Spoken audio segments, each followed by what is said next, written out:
Ibu bapak, kenapa saya kasih contoh tadi uang dibakar? Nah, Rasulullah bersabda, sittatu asyain tukhbitul amal.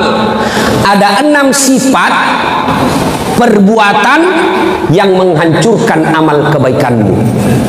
Coba, dia makan kita punya kebaikan, dia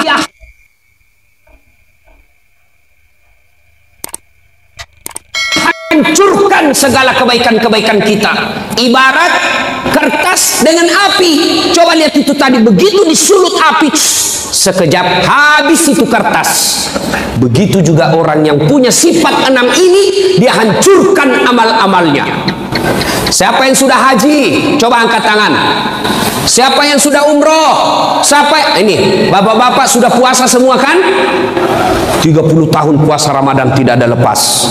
Sholatnya di Masjidil Haram, 1 kali sholat di Masjidil Haram, 100.000 kali sholat di sini. Begitu pahalanya, banyaknya luar biasa. Tapi pahala itu semua habis gara-gara 6 sifat ini. Dia makan itu, Pak. Apa itu? Kata Nabi, yang pertama, al-istighalu biuyubil khalq. Suka sekali cari jeleknya orang, nah lupa jeleknya dirinya sendiri. Nah, ini tukang gosip. Penyakitnya ibu-ibu di belakang. Apalagi kalau dia asrama,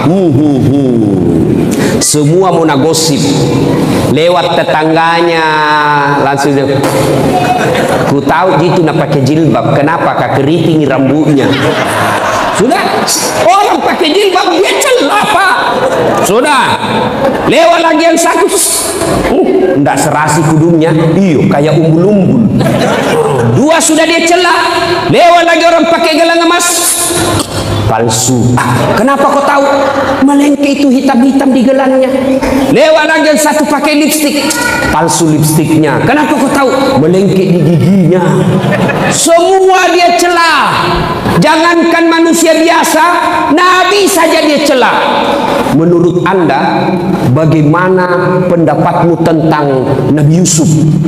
Dia celah juga itu Nabi Yusuf. Ya, sebenarnya baik, cuma sayang hampir tergoda sama Suleha. Nabi saja dia celah, Pak. Bagaimana menurutmu Nabi Nuh? Nabi Nuh baik, beriman kepada Allah, tapi sayang anaknya kafir. Coba, semua coba dia celah, Pak. Orang seperti ini habis amalnya. Maka kata Nabi, beruntung orang yang terlalu sibuk mencari dirinya sendiri, mencari kekurangan dan aib dirinya sendiri, sehingga tidak punya waktu untuk mencari kejelekan orang lain. Itu kita kan terlalu sibuk, Pak, kejelekannya orang. Biasa ibu-ibu bertetangga. Pertama cerita sinetron. Sinetron dina cerita pertama, Pak. Bagaimana menurutmu itu tadi malam sinetron? Wah, jelek betul sifatnya itu suaminya, kasihannya. Lama-lama cok ribut. Kenapa? Seperti tetangga tak. Langsung tetangga jadi korban. Langsung dia bilang, iyo, kasihan ya, setengah mati suaminya. Pergi pengajian kiri kanan, istrinya selingkuh. Coba, apa gunanya kita cerita seperti ini, Bu? Ibu-ibu saya tanya, ada ndak yang istri yang senang suaminya selingkuh? Ada? Jawab dulu, Ibu. Ada ndak? Tidak ada. Lalu apa gunanya kita cerita? Ayo. Maka istri yang baik, majelis taklim yang baik, anggota Bayangkari yang baik, yang taat dalam agama, datang tetangganya bawa gosip, anu saya dengar anu, innalillahi wa inna ilaihi na'udzubillah min zalik. Kita berlindung kepada Allah dari keburukan seperti itu. Belum tentu suami tak lebih baik dari dia. Itu baru istri yang baik. Ini tidak, Pak, baru iyo, saya tahu itu. Begitu memang. Padahal dia tidak tahu. suka sekali codo, ikut campur. Barang siapa ibu-ibu yang suka ikut campur, maka nasibnya seperti tauge. Tahu tauge? Bapak-bapak tahu tauge? Coba lihat itu tauge. Suka ikut campur toh? Kita bikin pecel, ada ya. Gado-gado, ada. Soto Banjar, ada. Ikan doang, ada. Tahu isi, ada. Karena dia selalu ikut campur, maka Allah takdirkan seluruh tauge dari Sabang sampai Merauke tidak ada yang lurus, semua bengkok.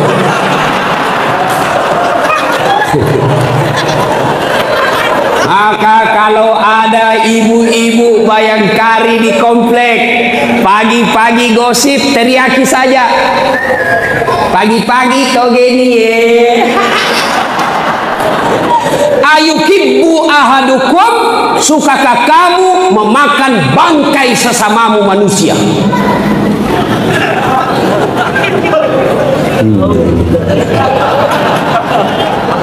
Apa gunanya kita sebar jeleknya orang?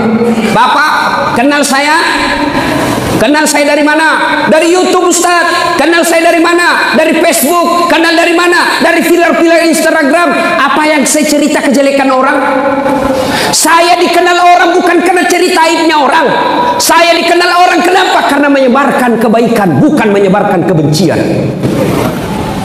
Maka bodoh orang yang suka menyebarkan kebencian, apalagi berita-berita bohong. Jangankan berita bohong, berita benar saja dilarang disebarkan apabila itu ada kehancuran di dalamnya. Saya ulang, jangankan berita bohong, berita benar dilarang dalam Islam kalau itu disebarkan, kalau hanya menghancurkan perdamaian. Inilah yang menyebabkan sehingga muncul pepatah yang mengatakan likulli makam makal wa likulli makal makam. Setiap tempat ada ucapan yang cocok dan setiap ucapan ada yang tempat cocok untuk ucapan itu. Maka tidak semua berita Pak harus kita sebarkan meskipun itu ada kebenarannya. Kenapa? Kalau kita pikir bahaya. Kenapa? Ribut orang di luar ini kalau disebarkan ini berita. Meskipun benar, tapi kalau ribut ini orang, jangan, lebih saya simpan ini berita, jangan saya sebarkan. Itu yang disebut pertimbangan kemaslahatan. Maka bapak-bapak hati-hati gunakan medsos. Begitu terima broadcast, baca lihat dulu siapa yang sebarkan. Kalau tidak ada sumbernya, jangan sebarkan, pasti bohong. Sumber itu artinya portalnya, sumber informasinya, sumber linknya jelas. Misalnya Kompas, Detik.com atau Republika. Itu berarti betul. Kalau dia cuma abal-abal, tidak jelas apa itu sumbernya, jangan. Nanti bapak sebarkan, sebarkan. Ada orang tersinggung, dilapor, masuk bapak penjara. Orang jadi anggota DPR, bapak masuk penjara. Pikiran dia. Ini yang tim sukses. Ada tim sukses di sini. Ada tim sukses. Kalau bapak jadi tim sukses, jadilah tim sukses seperti tim suksesnya Khadijah ketika ingin melamar Muhammad sallallahu alaihi wasallam. Namanya Nafisah. Jatuh cinta Khadijah kepada Nabi. Khadijah selalu sebut, baik ini pegawai tak Muhammad, jujur, disiplin, baik kinerjanya. Nafisah berkata, jatuh cinta ini bunda sama Nabi. Waktu itu Nabi Muhammad 25 tahun belum jadi Nabi. Akhirnya apa? Nafisah jadi tim sukses yang menjaga kedua belah pihak, menjaga harga diri kedua belah pihak, tidak mempermalukan Khadijah dan tidak mempermalukan Nabi. Dia datang kepada Muhammad. Apa? Kata Nafisah, bagaimana menurutmu kalau ada perempuan suka kok? Alhamdulillah.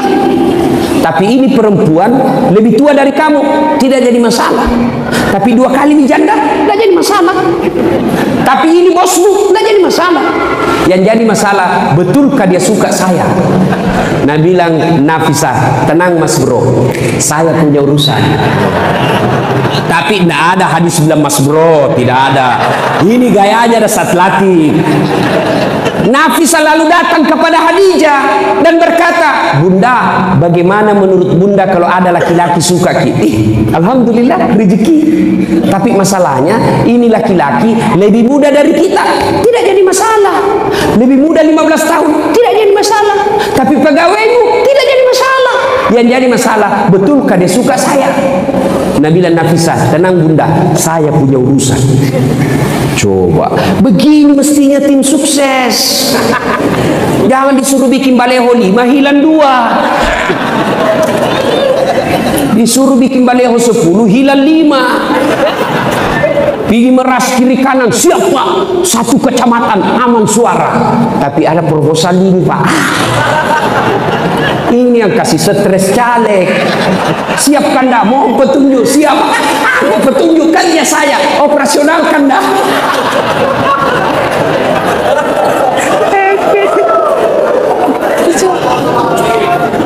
Pak, jangan memeras caleg. Caleg, jangan bodoh-bodohi rakyat. Sudahlah. Kenapa negara kita hancur ini Pak? Jangan salahkan anggota DPR saja, jangan salahkan penegak hukum saja, jangan pengacara legislatif dan eksekutif saja. Kita ikut salah. Bapak diajak sosialisasi, ayo kami akan menyampaikan visi misi kenapa kami maju anggota DPR. Tapi apa yang langsung Bapak bilang? Ada gitu ongkosnya, ada jianunya pembeli rokoknya. Bapak juga rusak otaknya. Ayo, kalau mau negara baik, ayo hilangkan money politik. Anggota DPR jangan sogok rakyat, rakyat jangan mau disogok. Angkat negara kita Pak. Tidak usah demo kiri kanan, tidak usah protes kiri kanan. Mulai dari diri sendiri. Abdi nafsi, mulailah dari diri kita. Kita marah kalau kita lihat pejabat korup. Bagaimana mereka tidak korup? Mau jadi pejabat saja beli partai berapa miliar. Dan itu dari mana? Bapak sendiri yang minta disogok.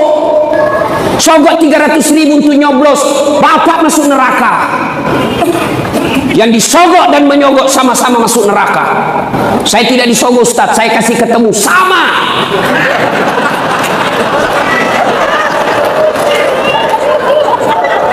Pak, 2019 17 April, bantu negara kita dengan baik. Dengan cara apa? Jangan mau disogok. Pilih pemimpin yang Bapak yakini, tidak usah bertengkar. A bagus, B bagus, 1 bagus, 2 bagus, silakan, tidak usah bertengkar. Tapi ingat, semua yang Bapak coblos demi Allah ditanya nanti tanggung jawabnya di akhirat. Kenapa kau pilih itu? Apa masalahnya? Kenapa kau pilih itu? Apa sebabnya kau pilih dia? Apa? Mari, apa alasanmu? Kalau Bapak mencoblos hanya dikasih 300.000, asari kupis saru-saru, bersekutu dengan jahat-jahat pula hukumnya. Bapak kalau mau bantu kepolisian, ada orang datang bawa beras, bawa baju, bawa money politik, rekam, bawa di polisi, lapor di Panwas, tangkap itu merusak negara kita. Setuju? Setuju? Betul? 500.000.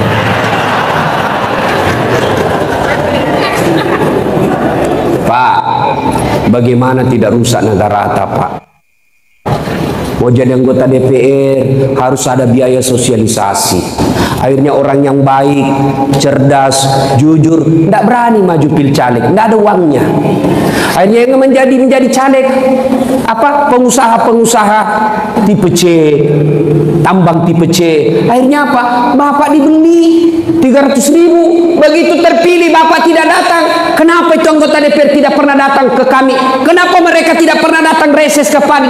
Apa dia bilang anggota DPR? Ngapain saya datang sama kamu? Kan sudah mau kuku bayar. Masih mau kok. Yang ketawa, saya serius ini. Ayo, 2019 saatnya memperbaiki negara. Dengan cara apa? Bapak jangan buta politik, jangan bercerai-berai, jangan berpecah belah. Datang tim suksesnya A, nomor 1, ini. Alhamdulillah, bagus. Datang tim suksesnya 2, alhamdulillah, bagus. Siapa kita pilih? Nanti sambil berhajat kepada Allah. Saya salat istikharah dulu, nanti di TPS saya tentukan. Sudah, jangan siapa. Ini di atas 5 suara Pak, tapi 500.000 1 suara. Siap Pak. Sudah dikasih 500.000, begitu pergi TPS ada yang kasih 600.000, lupa 500.000. Ini ini yang kasih hancur negara. Akhirnya apa? Bagaimana negara? Coba kita lihat, jembatan belum diresmikan sudah roboh. Bagaimana tidak roboh? Semennya tidak sesuai. Bagaimana tidak sesuai semennya? Kenapa? Sudah diambil jatah 20% proyek. Bagaimana tidak keluar 20%? Sudah habis waktu sosialisasi. Maka kita juga ikut berpartisipasi merusak negara kita. Kontraktor, jangan kasihan ambil uang rakyat. Ada kontraktor di sini? Ada? Ada? Biarkan dia kerja proyek, tapi ketahuilah Pak, semua proyek yang Bapak kerja nanti di akhirat ditanya itu kalkulasinya Pak. Pernah dengar kontraktor di akhirat? Pernah? Baku SMS lah ini penghuni surga sama penghuni neraka. Dia bilang penghuni neraka, bagaimana kabarmu di surga Mas Bro? Dia bilang, enak sekali di sini bos. 1 laki-laki, 7 bidadari, perawan terus tidak pernah kentut. Jadi Bapak ini siapkan saja fisik Pak, 1 laki-laki, 7 bidadari yang Bapak hadapi. Lalu kata penghuni surga, kamu bagaimana kabarmu di neraka? Dia bilang, tidak ada enaknya di sini. Di blender jaki terus. Dia bilang penghuni neraka, bolehkah kami jalan-jalan ke situ? Dia bilang, boleh di sini Mako. Bagaimana caranya? Kamu bikin jembatan dari neraka, kami juga bikin jembatan dari surga, ketemu di tengah. Oke, setuju? Setuju. Lelang proyek. Keluar pemenang tender. Waktu pekerjaan 3 hari. Hari pertama jembatan dari neraka sudah selesai 50%. Hari kedua selesai 7%. Hari ketiga tuntas selesai. Sudah sampai di tengah ini neraka. Dia lihat, kenapa ini jembatan dari surga belum dimulai-mulai? Teriaklah ini dari neraka. Dia bilang, kenapa belum mulai proyekmu? Kami sudah sampai di tengah. Apa kata dari surga? Bagaimana mau dimulai? Pemborong, kontraktor, pengawas, panitia ada semua di situ.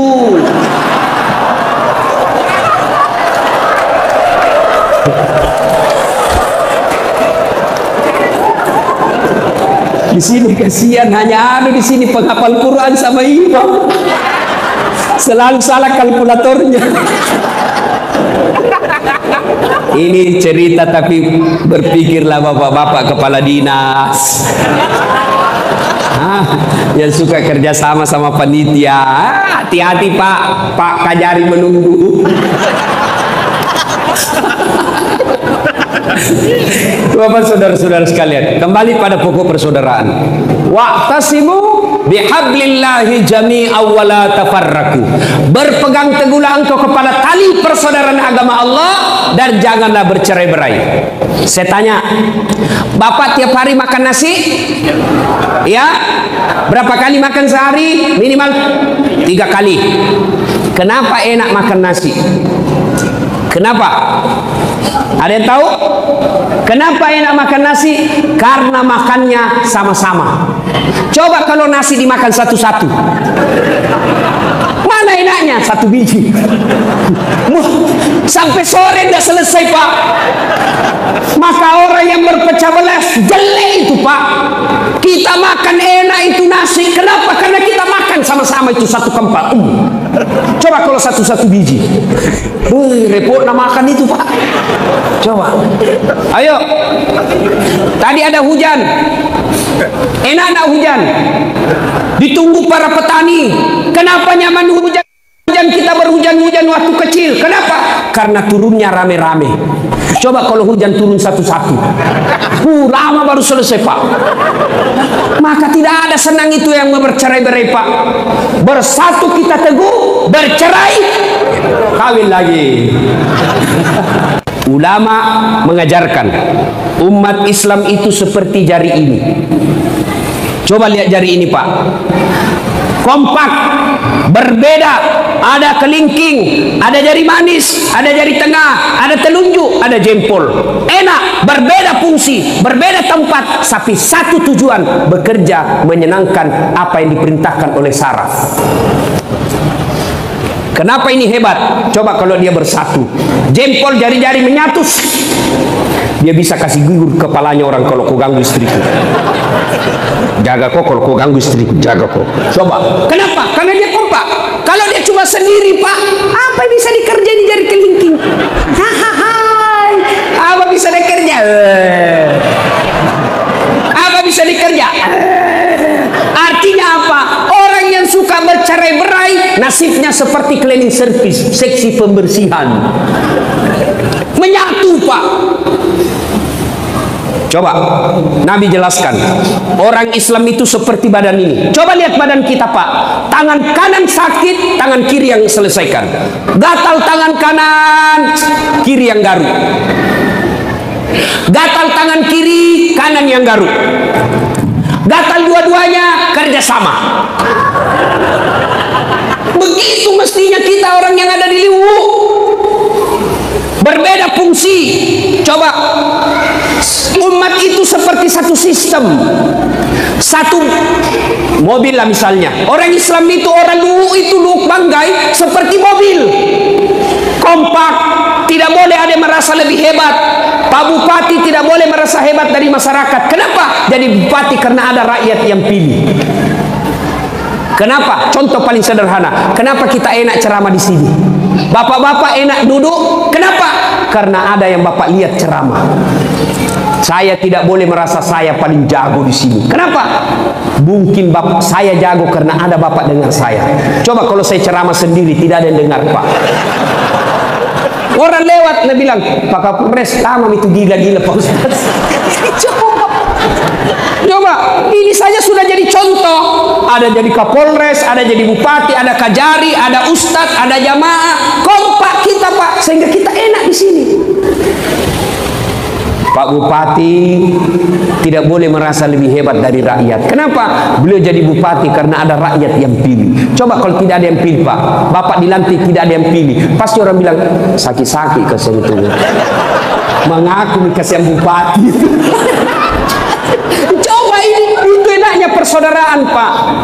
Rakyat juga tidak boleh sewenang-wenang sama bupati. Kenapa? Bapak bisa tenang begini karena ada bupati yang mimpin kita. Coba kalau tidak ada bupati di sini, bertengkar semua orang mau jadi bupati baku tembak.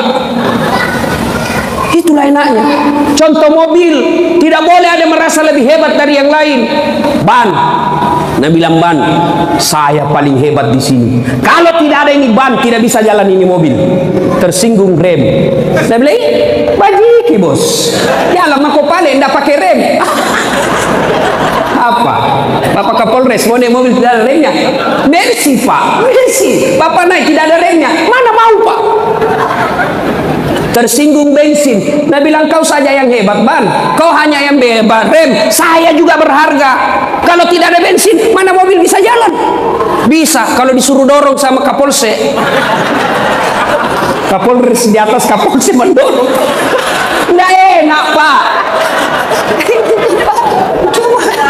Ayo, itu makanya tidak boleh merasa lebih hebat. Di sini lu Banggai, ada jadi bupati, ada jadi Kapolres, ada jadi dandim, ada jadi anggota DPR, ada jadi nelayan, ada jadi pengusaha, ada rakyat biasa, jadi guru, ada PNS. Berbeda fungsi, satu tujuan, mengangkat citra dan martabat kabupaten kita.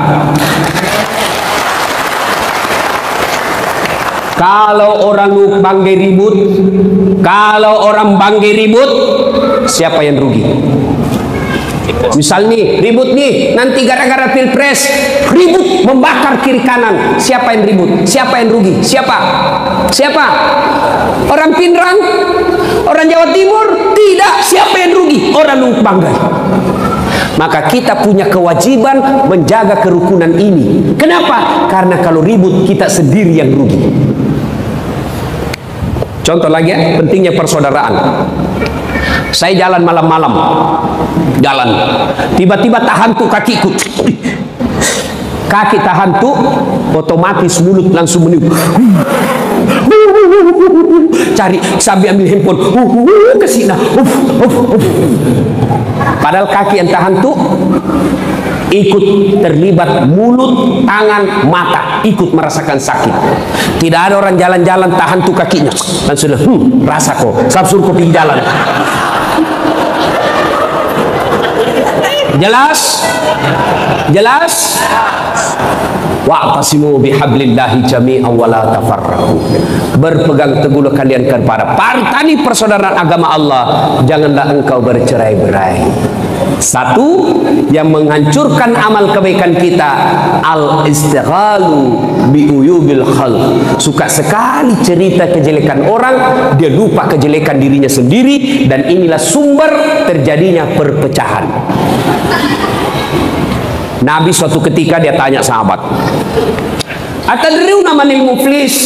Saudara-saudara sekalian, tahu tidak siapa yang bangkrut kelak di akhirat? Bangkrut. Macam-macam jawaban sahabat. Yang tidak sholat ya Rasul? Tidak, dia sholat. Yang tidak puasa ya Rasul? Dia puasa. Yang tidak haji padahal mampu? Dia haji. Kalau begitu siapa ya Rasul? Nabi menjelaskan, jarusu wa khati'ur rahim. Tetangga yang jahat sama tetangganya dan yang memutuskan persaudaraan. Kaget semua sahabat. Kenapa bisa bangkrut? Nah, dia sholat, dia puasa, dia haji, dia zakat, kok bisa bangkrut ya Rasul?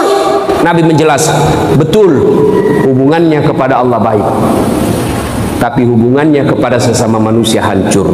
Ketika distor pahalanya di akhirat kelak, ya Allah, ini sholatku, datang tetangganya, tunggu dulu Tuhan, saya pernah di kesatuan sama-sama itu di Polres Banggai. Nah, fitnah saya, katanya mobilku hasil korupsi, gara-gara fitnahnya 5 tahun ditunggak pangkatku, saya dikasih pindah ke pulau. Saya minta keadilan hari ini. Allah berfirman, kalau begitu ambil sholatnya ini yang pernah fitnah kamu. Habis sholat, dia setor lagi puasanya, ya Allah ini puasaku. Datang lagi tetangganya, tunggu dulu, saya pernah tetangga itu, dia serobot itu pagarku, dia ambil tanahku 1 jengkal. Gara-gara dia polisi, saya tidak bisa melawan. Setiap saya mau lapor, kelihatan tembaknya, mundur lagi saya.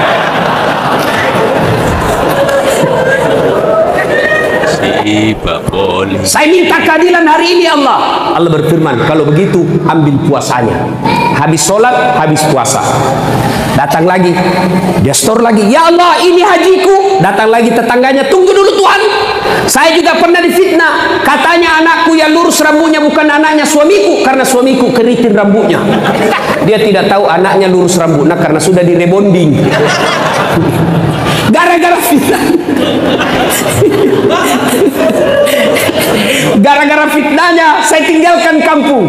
Allah berfirman, ya sudah, ambil hajinya. Habis puasa, habis salat, habis haji, masih ada orang yang datang. Saya juga pernah disakiti ya Allah. Lalu dia bilang yang tadi banyak amalnya, Tuhan bagaimana lagi caranya? Nah, sudah habis amalku ini, dek nagaga amalku. Allah berfirman, supaya adil ambil dosanya orang yang pernah kau sakiti hatinya. Makanya Nabi pernah jelaskan, andai saja boleh kau memilih dosa, dosa kepada Allah dan dosa kepada sesama manusia, 2 dosa jenis ini, maka lebih baik dosa kepada Allah. Kenapa? Taubatnya gampang. Sementara dosa kepada sesama manusia susah taubatnya. Kau harus cari yang bersangkutan. Kalau bapak dosa sama saya, 1 syaratnya, 1 bertobat, 2 mengakui, 3 tidak mengulang, 4 bapak datang minta maaf sama saya, 5 kalau berkaitan barang kasih kembali barangku yang pernah bapak ambil. Ustaz, maafkan saya, kenapa? Pernah dulu kucuri sandal Pak, kasih kembali sandalku. Baru betul. Selama bapak tetap ambil sandal saya, tobat bapak tidak diterima. Maka pegawai-pegawai yang pernah ngambil uang negara, kasih kembali Pak. Kasih kembali, termasuk yang ngambil printer di kantor. Jangan ketawa, saya serius ini. Ambil kertas di kantor, anak-anak tulis skripsi, bapak ambil 1 rim, kasih kembali itu. Semen, atap kantor, gorden rumah dinas, kasih kembali. Selama bapak tidak kasih kembali, nanti kalau bapak mati disuruh pikul itu semua yang bapak pernah ambil. Suruh pikul pak, sambil menunggu nama tak diadili. Begitu lewat pegawai tak, kita pikul itu mobil, kursi, kipas angin, kulkas. Lewat pegawai, oh pantas hilang kulkas di kantor.